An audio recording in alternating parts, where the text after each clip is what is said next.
I think that's a good... Sorry. I wonder who would like some bread and butter pudding.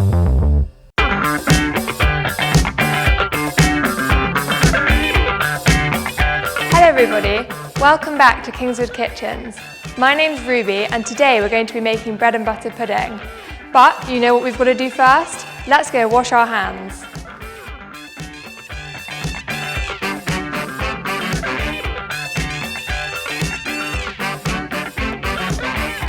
Right, now that our hands are washed, we're ready to get started. So from your box, you're going to need your slice of bread, the end slice, one of your eggs from your pot of 2, sultanas and some sugar, along with butter and jam. So first of all, we're going to take our piece of bread and we're going to butter it. It might be tightly wrapped in the cling film. So we've got our bread. And firstly, we need to butter it. So we've got our knife. We're just going to spread the butter all across. And you can use the whole packet of butter. It can be generous. There we go, so it's nicely buttered. And next, we're going to take our jam pot, but we're only going to use half the pot of jam because you can save the rest of it for maybe you might want to make another one of these puddings just because they're so yummy. However you like. So, now that we've got our bread buttered and jammed, we're going to cut it into cubes. So we want the cubes to be about the size of this bit of your thumb maybe, or the width of a knife. So for my bread, that cuts into, I'm going to say, about 4 slices along. And then we're making cubes, remember? So probably about 4 slices this way as well. It might be a bit sticky with the jam, but that's okay because we've just washed our hands. We're nearly there. So now we've got all of our cubes. They should be about this size. Doesn't matter if they're a little bit smaller or bigger, but try and aim for about that size. And what we're going to do is take our foil tray and we're going to put some of the cubes in the bottom. So we're going to fill it up. I think we're going to get about 8 in here, but it doesn't matter if you get more or less, just make sure it's nice and full. So we've filled the base and that's going to be the base of our pudding. So next we're going to take our sultanas. So take the lid off, take a few of your sultanas out, but not all of them, and sprinkle over the bread. And I think I'm going to do about half of my pot on the first layer, because what we're going to do is we're going to make different layers. So we've got a bread layer first and then sultana next. So there we go, that's about half. So next we're going to do another layer of bread. So all the pieces that you've got left, just pop them on top until the whole slice has been used up. So then we've got another bread layer, and finally get all the sultanas left and sprinkle them nice and evenly all over the pudding, so that with every mouthful you get a little bit of sultana and a little bit of bread. The next thing we're going to do is take our eggs. So we only need one of the eggs. So there we go. Take one of our eggs and we're going to need something to crack the egg into. Now I've got a jug, but you could use a bowl or maybe a large cup if you don't have anything else. So a nice hard tap, crack the egg, put the shell to the side or in the bin, whisk the egg. So as you can see, it's all separated. We've got the yolk and the white, but what we want to do is whisk it nice and quickly like this, so that it all mixes into one. There we go. So as you can see, it's all mixed together. And next, going to add some milk. Now, if you don't have any milk at home, it's not the end of the world. You can use some water, but just use half the amount of water as we've used milk. So what we're going to do is get your leftover sultana container, because this is the perfect amount of milk.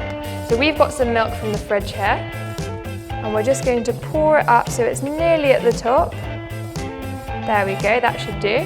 We don't want it to overflow, but just nearly at the top, and we're going to add this to our egg. We're going to add some sugar to make the pudding nice and sweet. So take your pot of sugar and find a teaspoon. So make sure you've got the right size, it's the very little one. And we're going to put 3 teaspoons of sugar in. That's 1, that's 2, and that's 3. And now it's really important to whisk as fast as you can because we want all the sugar and the milk to mix nicely with the egg. So they're all one liquid combined. I think that that's all mixed together now. So I'll put my fork down. What I'm going to do next is get my bread and sultanas and pour the mixture carefully over it so that it covers all of the dry ingredients so that we've got a nice mix of all of our ingredients that we're using today. So if you keep pouring, if you pour like this across, you should make sure that all of it is covered. And there you can see we've got our bread and sultana and it's currently covered in the egg and milk and sugar mixture. So I've got my baking tray here. I'm just going to pop my container on it in the middle. So now I'm going to put it in the oven, but don't forget you're going to need oven gloves because it can get very hot. If you don't have oven gloves, you can use something like a tea towel or something that's thick enough to make sure you don't hurt your hands, or ask an adult to help you because the oven is very hot. We're going to put this in at a preheated oven of 180 degrees or gas mark 5.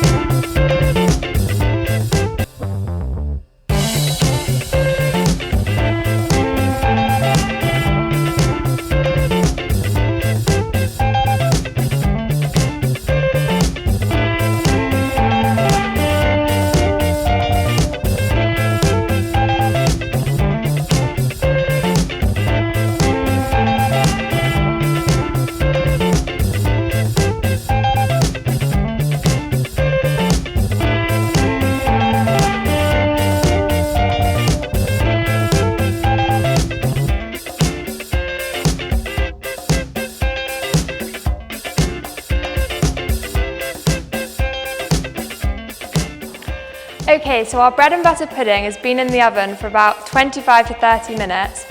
And if you're not sure if it's cooked or not, you'll know when there's no runny egg left. If it's been in this long and it's still a bit runny, you could maybe try turning your oven down to about 140, or you could put some foil over just so it doesn't burn. We've got ours here, and here's the finished product. It looks absolutely delicious. And I'm going to try some. But I don't think that I could finish it all by myself, so I think I'm going to need some help. But I'm not sure who could help me. I wonder who would like some bread and butter pudding. Monkey! What a coincidence that you're here. Would you like to be the first taste tester of our delicious bread and butter pudding? I think it's safe to say that Monkey's enjoyed it. Now, what we'd love though is if you could all share your pictures of you enjoying your bread and butter puddings. If you share your pictures at Kingswood Kitchens, we've tagged down below, with the hashtag KingswoodBBPudding to be in with the chance of winning one of our amazing prizes. So what we want is the picture of you sharing this food with someone in your family. So I shared mine with Monkey. Who can you share yours with? And the winner of the best picture is going to win an amazing Gruffalo Crumble cookbook, so you can try even more recipes just like this one, and a delicious box of Kingswood treats, one of our family boxes, which is full of all different types of goodies. So make sure you share your pictures, and we can't wait to see them, and remember to tune in next week.